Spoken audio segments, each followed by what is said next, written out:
চড়ক বানানো হলো, ফেরেশতারা চড়ক গাছ ধরে রাখছে, ঘুরতে দেয় না। তখন শয়তান বলল যে গোটা দুনিয়ার মানুষ চড়ক গাছ ঘুরাতে পারবে না, যেহেতু ফেরেশতারা ধরে রাখছে। কি করতে হবে? ওই পতিতলার মেয়েদেরকে নিয়ে আসো, পতিতলার মেয়েদেরকে নিয়ে আসো, উলঙ্গ করো, ওপেনে জিনা করো, তখন ফেরেশতারা থাকতে পারবে না। যখন ফেরেশতারা থাকতে পারবে না তখন চড়ক গাছ ঘুরাতে পারবা। তাই করা হলো। যখন এই কাজ শুরু করছে, রহমতের ফেরেশতারা কাঁদতে কাঁদতে চলে গেছে, বলছে মাওলা হে, তোমার খলিলকে, তোমার বন্ধুকে তুমিই রক্ষা করো, আমরা আর পারলাম না। আল্লাহ পাক রক্ষা করছে, সেই ঘটনা আপনারা জানেন। তখন নমরুদ তাদেরকে বিশেষ মর্যাদা দিছে, যারা এই কাজে লিপ্ত হয়েছে, মর্যাদার কারণে তাদের কপালের মধ্যে টিপ পরিয়ে দিচ্ছে। এরা ওই মহিলা সম্মানিতা যারা এই কাজ করছে, এর জন্য তাদের কপালে চিহ্ন দেওয়া হয়েছে। এখান থেকে টিপের প্রচলন শুরু। এরপরে আসেন পাক ভাগ উপমহাদেশে মহিলার টিপ পড়তো, ব্রাহ্মণরা, ক্ষত্রিয়রা, শূদ্ররা এক এক ডিজাইনের টিপ পড়তো। যারা নিম্ন শ্রেণী সেই মহিলাদেরকে, হিন্দুদের মহিলাদেরকে কালো টিপ পরানো হইতো, কেউ লাল টিপ পরতো, কেউ সাদা টিপ পরতো। এটা হিন্দু মহিলাদের সংস্কৃতির থেকেই এই টিপ পরা শুরু হয়েছে। আপনি কি জানেন হিন্দুদের সংস্কৃতির অবস্থাটা কি? দক্ষিণ অঞ্চলে এমনকি 1803 ইসাই সালেও মহিলারা স্তন্য ঢাকার আন্দোলন করে, কাপড় পরার আন্দোলন করে। তৎকালীন সময় রাজা বাদশাহদের হুকুম ছিল মহিলারা তাদের বুক ঢেকে রাখতে পারবে না। যদি কোনো মহিলা তাদের বুক ঢাকতে চায়, তাহলে যার বুক যত বড় তাকে সেই পরিমাণে ট্যাক্স দিতে হবে। এটা ব্রেস্ট ট্যাক্স বলা হয়, ব্রেস্ট ট্যাক্স। এটা আপনি বিশ্বাসই করতে পারবেন না, এটা আমরা বিশ্বাসই করতে পারবেন না। 1803 ইসাই সালে লাঙ্গানা নামে এক মহিলা, সে নিজের স্তন্য ঢেকে রাখছে, বুক ঢেকে রাখছে। এখন বাদশার তরফ থেকে যে ট্যাক্স উসুল করে, কর উসুল করে, সে আসছে যে কর দাও, যেহেতু তোমরা শরীর আবৃত করছো, শরীর আবৃত করার কারণে কি দিতে হবে? ট্যাক্স দিতে হবে, কর দিতে হবে, কর দাও। তখন সে মহিলা জিদে নিজের স্তন্য কেটে তার হাতে সোপর্দ করে। অতিরিক্ত রক্ত ঝরার কারণে সে মারা যায়। তার স্বামী তার স্ত্রীকে মরতে দেখে দুঃখে কষ্টে সে আত্মহত্যা করে। তখন এই আন্দোলন হয়, বস্ত্র পরিধানের আন্দোলন। এটা 1803 ইসাই সালে, বেশি দূরেও না। 1803 ইসাই সালেই দিল্লি দখল করে ব্রিটিশ। ওই একই বছর এই ঘটনা ঘটে। এরপরে আন্দোলনের পরে সিদ্ধান্ত গ্রহণ করা হয় যে না, স্তন্য ঢাকলে মহিলাদের ট্যাক্স দিতে হবে না। এই হলো হিন্দু সংস্কৃতি, যে মহিলাদের স্তন্য, বুক ঢাকতে গেলে পয়সা দিতে হইতো। রাজাদের সামনে, ব্রাহ্মণদের সামনে, উঁচু বংশ হিন্দুদের সামনে মহিলারা বস্ত্র পরিধান করতে পারতো না।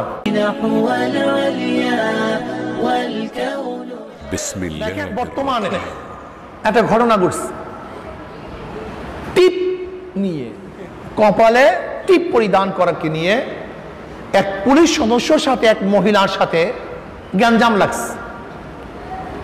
বাংলাদেশটা কোথায় আছে আপনি বুঝছেন? বাংলাদেশের অবস্থা সম্পর্কে বুঝেন? শুনছি সেই পুলিশ সদস্যের চাকরিও নাকি চলে যাইতেছে, স্থগতি করা হয়েছে। কি কারণ? পুলিশ সদস্য নাকি কপালে টিপ কিনিয়ে ব্যাংকে ঘুরছে।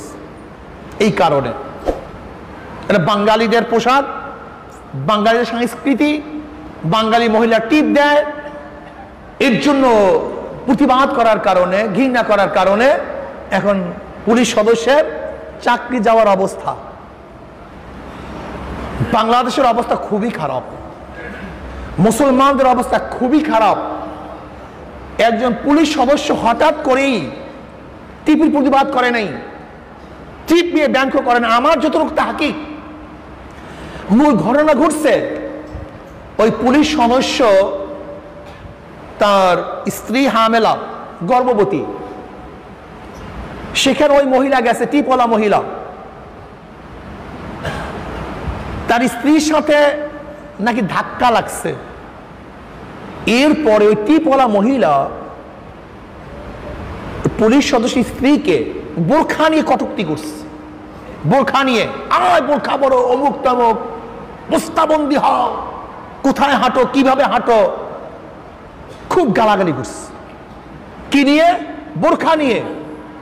তখন তার স্বামী বলছে, আপনি বোরখা নিয়ে কি কটূক্তি করেন কেন? আপনার তো বোরখা তো সংস্কৃতি মুসলমানদের, আপনার টিপ দিয়ে তো কেউ গালাগালি আপনাকে করে না। টিপ আপনার পোশাক, আপনার প্রসাধনী, আপনার সংস্কৃতি, আর বোরখা মুসলমানদের সংস্কৃতি। এখানে কিন্তু এক সংস্কৃতি আর এক সংস্কৃতির টক্কর, সেইটা স্মরণ করিয়ে দিছে, কটূক্তি করে নাই। অথচ সেইটাকে আজকে কোথায় ধাবিত করতেছে? বাঙালি সংস্কৃতি। আবার কিছু কিছু জাহেলরা বলতেছে বাঙালি সংস্কৃতি। শোনো, খুব ভালো মতো বুঝবা, যে বাংলাদেশের মধ্যে আমরা বসবাস করতেছি, যে বাংলা অঞ্চল, এই বাংলা অঞ্চলে মুসলমানই প্রথম থেকে বসবাস করে না, এটা প্রথম বুঝতে হবে। এখানে মুশরিকদের বসবাসের জায়গা, পৌত্তলিকদের বসবাসের জায়গা। এখানে সংস্কৃতি হাজার হাজার বছর ধরে মুশরিকদের সংস্কৃতি চলতেছিল, পৌত্তলিকদের সংস্কৃতি চলতেছিল। টিপ পরিধানের এই সংস্কৃতি, এটা কোথা থেকে আসছে, কিভাবে আসছে? দেখো, নবী ইব্রাহিম আলাইহিস সালাতু ওয়াস সালামকে যখন আগুনে ফালাবার জন্য চরক বানানো হলো, ফেরেশতারা চরক গাছ ধরে রাখছে, ঘুরতে দেয় না। তখন শয়তান বলল যে গোটা দুনিয়ার মানুষ চরক গাছ ঘুরাতে পারবে না, যেহেতু ফেরেশতারা ধরে রাখছে। কি করতে হবে? ওই পতিতলার মেয়েদেরকে নিয়ে আসো, পতিতলার মেয়েদেরকে নিয়ে আসো, উলঙ্গ করো, ওপেনে জিনা করো, তখন ফেরেশতারা থাকতে পারবে না। যখন ফেরেশতারা থাকতে পারবে না, তখন চরক গাছ ঘুরাতে পারবা। তাই করা হলো। যখন এই কাজ শুরু করছে, রহমতের ফেরেশতারা কাঁদতে কাঁদতে চলে গেছে, বলছে মাওলা, হে তোমার খলিলকে, তোমার বন্ধুকে তুমিই রক্ষা করো, আমরা আর পারলাম না। আল্লাহ পাক রক্ষা করছে, সেই ঘটনা আপনারা জানেন। তখন নমরুদ তাদেরকে বিশেষ মর্যাদা দিছে, যারা এই কাজে লিপ্ত হয়েছে, মর্যাদার কারণে তাদের কপালের মধ্যে টিপ পরিয়ে দিচ্ছে। এরা ওই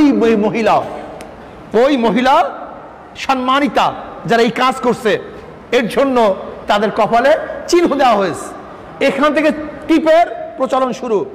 এরপরে আসেন পাক ভাগ উপমহাদেশে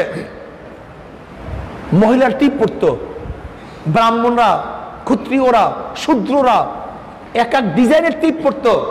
যারা নিম্ন শ্রেণী, সেই মহিলাদেরকে, হিন্দুদের মহিলাদেরকে কালো টিপ পরানো হইতো, কেউ লাল টিপ পড়তো, কেউ সাদা টিপ পড়তো। এটা হিন্দু মহিলাদের সংস্কৃতির থেকেই এই টিপ পরা শুরু হয়েছে। আপনি কি জানেন হিন্দুদের সংস্কৃতির অবস্থাটা কি? দক্ষিণ অঞ্চলে এমনকি 1803 ইসাই সালেও মহিলারা স্তন্য ঢাকার আন্দোলন করে, কাপড় পরার আন্দোলন করে। তৎকালীন সময় রাজা বাদশাহদের হুকুম ছিল, মহিলারা তাদের বুক ঢেকে রাখতে পারবে না। যদি কোনো মহিলা তাদের বুক ঢাকতে চায়, তাহলে যার বুক যত বড় তাকে সেই পরিমাণে ট্যাক্স দিতে হবে। এটা ব্রেস্ট ট্যাক্স বলা হয়, ব্রেস্ট ট্যাক্স। এটা আপনি বিশ্বাসই করতে পারবেন না, এটা আমরা বিশ্বাসই করতে পারবেন না। 1803 ইসাই সালে লাঙ্গানা নামে এক মহিলা, সে নিজের স্তন্য ঢেকে রাখছে, বুক ঢেকে রাখছে। এখন বাদশার তরফ থেকে যে ট্যাক্স উসুল করে, কর উসুল করে, সে আসছে যে কর দাও, যেহেতু তোমরা শরীর আবৃত করছো, শরীর আবৃত করার কারণে কি দিতে হবে? ট্যাক্স দিতে হবে, কর দিতে হবে, কর দাও। তখন সে মহিলা জিদে নিজের স্তন্য কেটে তার হাতে সোপর্দ করে। অতিরিক্ত রক্ত ঝরার কারণে সে মারা যায়। তার স্বামী তার স্ত্রীকে মরতে দেখে দুঃখে কষ্টে সে আত্মহত্যা করে।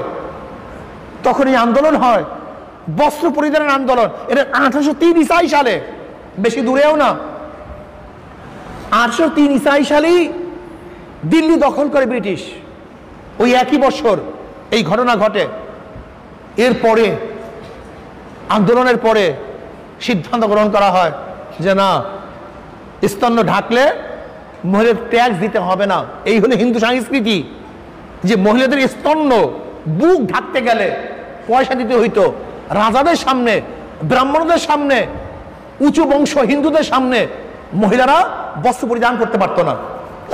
এই যে টিপু সুলতানের নামে প্রবাদ আসে, মুসলমান বানাইছে, আসলে না, ভুল কথা।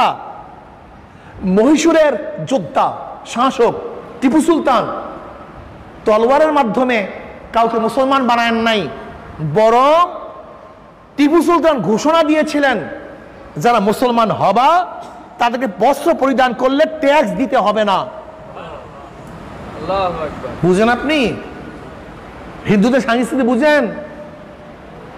টিপু সুলতান ঘোষণা দিয়েছিল যারা মুসলমান হবা তাদেরকে বস্ত্র পরিধান করলে ট্যাক্স দিতে হবে না। এই কারণে বহুত হিন্দু মুসলমান হয়েছে, বহুত হিন্দু শুধু ট্যাক্স দিতে হবে না এই কারণে মুসলমান হয়ে গেছে, তারা বস্ত্র পরিধান করতে চায়। হিন্দু সংস্কৃতির থেকেই কপালে টিপ। আপনি দেখেন, হ্যাঁ, বাংলাদেশে মুসলমান, হিন্দু, খ্রিস্টান, বৌদ্ধ, ইহুদি, শিখ, বিভিন্ন পাহাড়ি, বিভিন্ন জাতি সংমিশ্রণে এক ভিন্ন ভিন্ন সংস্কৃতি আছে। কোন সংস্কৃতি সবাই ব্যবহার করে, যেমন লঙ্গি এদেশে সবাই ব্যবহার করে, হিন্দু মুসলমান সবাই ব্যবহার করে। কিন্তু ধুতি, এটাও কাপড়, এটা কিন্তু হিন্দুরা ব্যবহার করে, সবাই ব্যবহার করে না। বুঝাতে পারিনি? খেয়াল করে দেখছেন? পানি, জল, উভয়টার নামই পানি, লেকিন হিন্দুরা জল শব্দ ব্যবহার করে, কিন্তু মুসলমানরা পানি ব্যবহার করে। শরীর ধৌত করা, গোসল বলা হয়, স্নানও বলা হয়, কিন্তু মুসলমানরা গোসল শব্দ ব্যবহার করে, হিন্দুরা স্নান শব্দ ব্যবহার করে। এরকম ভাবে বহু শব্দ, বহু সংস্কৃতি। যেমন মুসলমানরা তার ফুফাকে, চাচাকে ফুফা বলে, চাচা বলে, খালু বলে, খালা বলে। ওরা হিন্দুরা পিসি বলে, মাসি বলে, খুড়া বলে। যদিও চাচা শব্দ, খালু শব্দ, যদিও মামা, লেকিন ভাষার মধ্যে, সংস্কৃতির মধ্যে কি আছে? একটু পার্থক্য আছে। দোকানদারের মধ্যেও যখন ব্যবসা বাণিজ্য করে, হিন্দুরা বলে 60 করি নেই, মুসলমানরা বলে বিসমিল্লাহ করি নেই। হিন্দুদের দেখবেন দোকানদারির মধ্যে ভোরবেলা গিয়েই কিছু পানি পুরি ছিটায় দেয়, ওই ধূপ জ্বালায়, এটা তাদের সংস্কৃতি। তাহলে আমি কি বলতে চাই, যদিও বাংলাদেশের মধ্যে সংমিশ্রণ এক জাতি বসবাস করে, এর জন্য কাউ সংস্কৃতি সে গ্রহণ করে বিধায়ী এই সংস্কৃতি বাঙালি হয়ে যায় না। বরং মনে রাখতে হবে যে মুসলমানের সংস্কৃতি ভিন্ন, হিন্দুদের সংস্কৃতি ভিন্ন। কিন্তু হ্যাঁ, যারা নামধারী মুসলমান, অরিজিনাল মুসলমান না, বরং মুসলমানের সবচেয়ে বড় শত্রু, মুসলমানের বড় দুশ্মন, বরং মুসলমান ঘরে জন্ম হওয়ার কারণে ও নিজেকে মুসলমান পরিচয় দেয় না। ও বলে আমার কোনো ধর্ম নাই, ও নিজেকে মুসলমান তো দূরের কথা, নন সাম্প্রদায়িক মনে করে। ইসলামের উপর চরম ঘৃণা, মুসলমান বিদ্বেষী, ইসলাম বিদ্বেষী। জন্ম হয়েছে মুসলমানের ঘরে। এই নামদারি বেঈমান, মুনাফিক, মুশরিক এবং কাফেরের গোষ্ঠী, যারা ওই মীর জাফরের গোষ্ঠী, মীর সাদেকের গোষ্ঠী, ঘোষিতবাগের গোষ্ঠী, যে নামদারি মুসলমানের কারণে ইসলাম ধ্বংস হয়ে গেছে, তারাই হিন্দু সংস্কৃতিকে বাঙালি সংস্কৃতির নামে চালিয়ে যেতে চায়। এর জন্যই অসমাপ্ত আত্মজীবনীর মধ্যে শেখ সাহেব স্পষ্ট কথা লিখছেন, স্পষ্টভাবে লিখছেন যে আমাদের পরিচয় দুইটা, আমরা প্রথম মুসলমান তারপরে বাঙালি। আমরা প্রথম মুসলমান তারপরে বাঙালি। টিপ একটা সংস্কৃতি, এটা কোথা থেকে আসছে? এটা মুসলমান থেকে আসে নাই, হিন্দুদের থেকে আসছে। তাই পড়া এক সংস্কৃতি, এটা মুসলমান থেকে আসে নাই, খ্রিস্টান থেকে আসছে। অ্যাডভোকেট উকিলরা গাউন পরে, এই গাউন এটা মুসলমান থেকে আসে নাই, বরং খ্রিস্টান পাদ্রীদের থেকে আসছে। আমি কথাটা বুঝাতে পারছি? মনে রাখতে হবে যে এক একটা সংস্কৃতি এক এক জায়গার থেকে আসছে। কাজে টিপ, কপালের মধ্যে টিপ পড়া, এটা মুসলমান সংস্কৃতি নয়, বরং হিন্দু সংস্কৃতির থেকে আজকে বাঙালি সংস্কৃতির নামে চালিয়ে দেয়। এটা সুন্দর একটা কৌশল, টপ একটা কৌশল। সেই কৌশলটা কি? আজকে হাজারো বেঈমান মুসলমানদেরকে বেঈমান বানাবার জন্য, তাদের বেঈমানির মধ্যে আরো বেঈমানিকে বেশি শক্তিশালী করার জন্য তারা বিভিন্ন বিজাতিদের সংস্কৃতিকে বাঙালি সংস্কৃতির মধ্যে চালিয়ে দেয়। যেমন এই পহেলা বৈশাখ আসতেছে, পহেলা বৈশাখ ওরা বলবে বাঙালি সংস্কৃতি। আচ্ছা বলেন তো, বাঙালি সংস্কৃতি যদি হয়েই থাকে তাহলে রাখি বন্ধন কারা করে? উলুধ্বনি কারা দেয়? লাল পাইরে শালু কাপড় কারা পরিধান করে? পেঁচাকে কারা বার্তাবাহক মনে করে যে পেঁচা ভালো এবং মন্দের খবর নিয়ে আসে? এই আকীদা বিশ্বাস কাদের মধ্যে? খুঁজিয়া দেখেন, দেখবেন বাঙালি সংস্কৃতির নামে পহেলা বৈশাখে যে এই সংস্কৃতি উদযাপন করা হয় তার মধ্যে পেঁচা থাকে। পেঁচা দেখবেন ছবির মধ্যে কি থাকে? পেঁচা। জানেন পেঁচা কেন রাখে? এর কারণটা কি জানেন? হিন্দুদের আকীদা বিশ্বাস পেঁচা ভালো এবং মন্দর সংবাদ নিয়ে আসে। কাজে এটা হলো ভালো মন্দের প্রতীক, এর জন্য তাদের মিছিলের সামনে পেঁচা থাকে। এটা হিন্দুদের সংস্কৃতি। এসো হে বট, এসো হে পয়লা বৈশাখ, দেখা হবে তোমার সাথে বট মূলে। তার মানে বটমূলে কারা ইবাদত করে, কারা পূজা করে? বটমূল কাদের দেবতা? এটা মুসলমানদের দেবতা না। বটমূলে মুসলমানদের কোনো কাজ নাই, বটমূল হলো হিন্দুদের দেবতা, সেখানে তারা পূজা করে। কাজে মুসলমানদেরকে বাঙালি সংস্কৃতির নামে হিন্দুদের সংস্কৃতি পালন করানো হচ্ছে। ঢোল, তবলা, একতারা, সারিন্দা দিয়া মুসলমান ইবাদত করে না। কারা ইবাদত করে? হিন্দুরা। কাজী আরে হিন্দুদের সংস্কৃতি। আমি সরকারকে বলবো, খাস করে মাননীয় আইজি মহোদয়কে বলবো, আজকে একজন উর্দি পরা, পুলিশের পোশাক পরা পুলিশের সদস্যকে কেন অপমান করা হচ্ছে? কি কারণে অপমান করা হচ্ছে? তার গর্ভবতী স্ত্রীকে কেন অপমান করা হলো? কে তর্ক সৃষ্টি করছে? এটা আমি আইজি মহোদয়কে বলবো, উদ্ঘাটন করুন, এটাকে দেখুন, এরপর বিচার করুন। হুট করে আজকে নাস্তিকদের প্রভাব বেশি হওয়ার কারণে দাড়ি নিয়ে কটূক্তি করবে, টুপি নিয়ে কটূক্তি করবে, বোরখা নিয়ে কটূক্তি করবে, আর আপনারা বসিয়া বসিয়া দেখবেন ইনশাআল্লাহ বাংলাদেশের মুসলমান একদিন সহ্য করবে না। যা মনে চায় তাই করবেন। বোরখা নিয়ে কটূক্তি করছে, সেটা আপত্তি করেন নেই, কিন্তু বোরখাকে তুলনা করতে গিয়ে সে টিপ নিয়ে আপত্তি করছে। আসলে তো মূর্খে টিপকে আপত্তি করেনি। সে একটা উদাহরণ দিছে যে আপনি বোরখা পড়ছেন, সে বোরখা পড়ছে, আপনি তো টিপ পড়ছেন, আমরা তো আপনাকে কটূক্তি করিনি। কোথায় চলে গেছে মুসলমান? কোথায় চলছে? 92% মুসলমান দাবি করি। এই বিষয়ে আমাদের খেয়াল রাখা উচিত। নবী আলাইহিস সালাতু কি বলছেন? মান তাশাব্বাহা বিকওমিন ফাহুয়া মিনহুম। যার সাথে যার সম্পর্ক মুসলমান, অন্য কোন গায়রা মুসলমানের সংস্কৃতি কোন অবস্থাতেই গ্রহণ করতে পারে না। সেটা বাঙালি নামে হোক, বাংলাদেশি নামে হোক, উদারপন্থী হোক, যে পন্থী হোক, এটা সহ্য করতে